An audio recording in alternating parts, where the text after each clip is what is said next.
I'm Adam Booth, and you're watching Sporting Icons. So 2 days ago, I done a poll for Carl Froch and Joe Calzaghe as to who you believe would win in their prime. And it was just over 2.2 thousand of you took that poll, and the results are as follows. 8% felt that Carl Froch would win by knockout, 32% felt that Joe Calzaghe would win by knockout, only 1% thought Carl Froch would win on points, 55% of you said Joe Calzaghe would win on points, and 3% said it's too close to pick a winner. So, I suppose based on all that, only 9% of you believe that Carl Froch would have won. Only 9%. Now, when you look at both of these guys, for me, I think that both of these guys are absolute legends, especially for British boxing. Truly, I do, and both of them warriors, for sure. I think domestically, both of these are heroes for a lot of us Brits. I think worldwide, I think that Carl Froch, probably not as popular as, say, Joe Calzaghe. I think Joe Calzaghe is probably more revered abroad than maybe what Carl Froch is.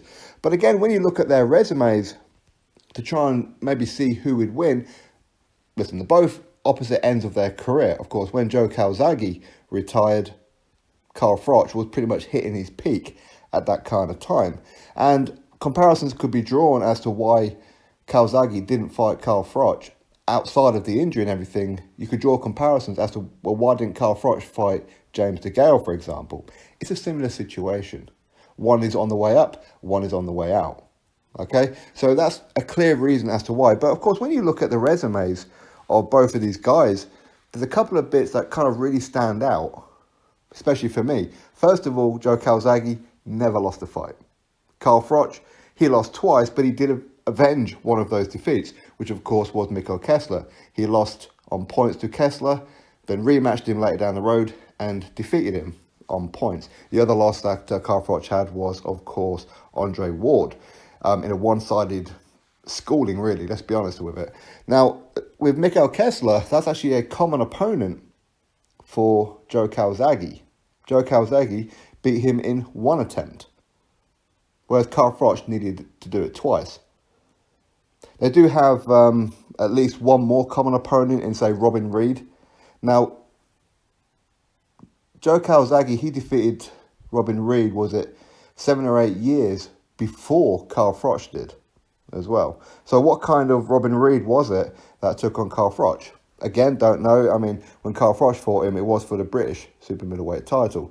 Now, when you look up and down at Carl Froch's resume, there isn't anybody there that makes you go, ooh, legend. There isn't. There's some good names on there, of course. Like I said, with Robin Reed, took 2 attempts with Mikkel Kessler, and of course did lose to Andre Ward.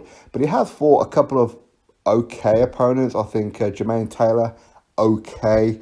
Andre Durrell, that was a pretty good win at the time. But since then, hadn't really done too much, to be perfectly honest with you. Arthur Abraham, it was an okay win. Now, arguably one of Carl Froch's best wins could be Lucian Bute. He was 30-0 at the time, so undefeated. But when Carl Froch beat him, and he beat him spectacularly, by the way, Carl Froch really turned up on that night and done an absolute number on him. And since that fight, Bute has only had 6 fights since Carl Froch and lost 4 of them. So was he really that good? Maybe he just wasn't properly tested, who knows. But outside of those names, there isn't really anything else. 2 fights with George Groves. The first fight, a lot of people believe that the referee stepped in too soon to give Carl Froch a gift victory. Whether he did, whether he didn't, who knows. But in the rematch, Carl Froch made sure of it. And of course, in front of 80,000 people, let's be honest. Now, of course, when you switch over to, say, a Joe Calzaghe, I mean, in my opinion, I think that Joe Calzaghe, he took a fair bit of time to kind of get to that point. I think that he had a lot of fights before he really stepped up, that's for sure. But he does have some pretty good wins on his resume. Chris Eubank, for example. Even put Eubank on his backside in that fight as well. There's some other good ones. Undefeated, Jeff Lacey. at that point, Jeff Lacey was seen as a feared fighter. A lot of people weren't too sure that Joe Calzaghe was going to beat Jeff Lacey at that point. And he just done him. He battered him on points. Now, Calzaghe, not the biggest puncher in the world. I mean, 46-0, of course, but with 32 knockouts, so not too bad. But most of those knockouts were against lower opposition, if we're going to be fair about it. But Jeff Lacey was a great name. Chris Eubank was a great name. Sakio Bika at the time was a great name. Again, for those of you who are new into boxing, you may have heard that name but never seen him fight. He was the guy who was meant to be taking on Nigel Benn recently before the fight fell through. Sakio Bika at the time was actually a really, really good fighter.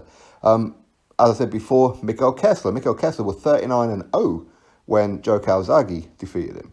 He's got a Bernard Hopkins on his resume and, of course, a Roy Jones Jr. Now, I'm not saying that Joe Calzaghe had it easy, not at all. He struggled in quite a few of those fights and just narrowly won a couple of them.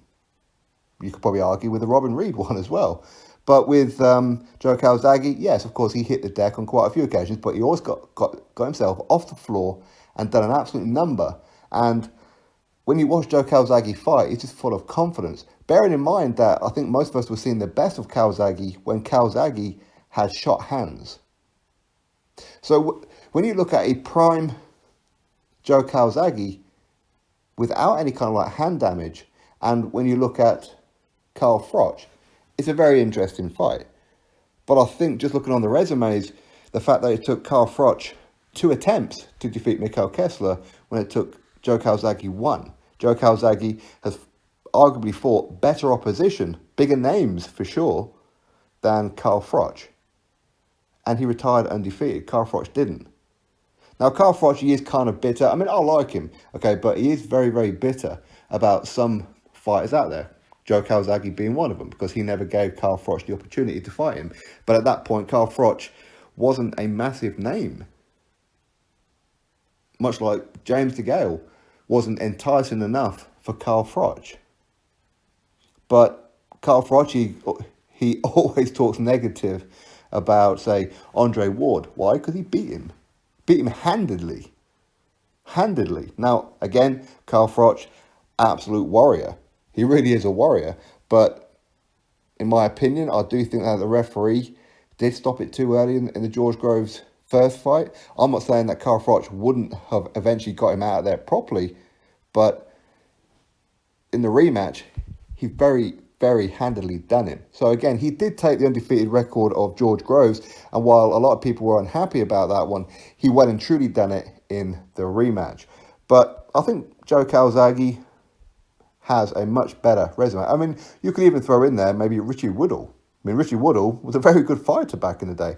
And of course, Joe Calzaghe, he did actually move up in weight. That's something that Carl Froch, or at least to my knowledge, never did. Did he ever fight a light heavyweight? Did he ever fight a middleweight? I don't know if he did. I don't think he did. But anyway, for me, I agree with most people. I think that a prime Joe Calzaghe would have beaten Carl Froch. I believe he would have beat him on points. I think that there's a good chance that Carl Froch may have put, say, Joe Calzaghe on the deck. But as Joe Calzaghe has proved many, many times, you knock him on his backside, he'll get back up again. And he'll just do an absolute number on you. And he'll just embarrass you all the way. Carl Froch isn't that great when somebody's pressuring, when somebody's full of confidence. We've seen Carl Froch, he's kind of fell to pieces mentally on a couple of occasions and has been overwhelmed on other occasions as well in the ring. But he usually pulls out the victory. Didn't quite do it with Kessler in the first fight, and certainly didn't do it with Andre Ward. But both of them are legends. Let's be brutally honest about it. For me, I like both of them, and I put both of them in a high regard. But I think Joe Calzaghe would have beaten Carl Froch. I agree with you. I think that Joe Calzaghe would have beaten Carl Froch. I don't think that Carl Froch would have been able to live with the sheer pressure of Joe Calzaghe, the punches in bunches. I don't think that Carl Froch would have been able to deal with it. And we haven't really ever seen Joe Calzaghe on really shaky legs. So again, Joe Calzaghe, excellent chin. But anyway, listen, that's my opinion.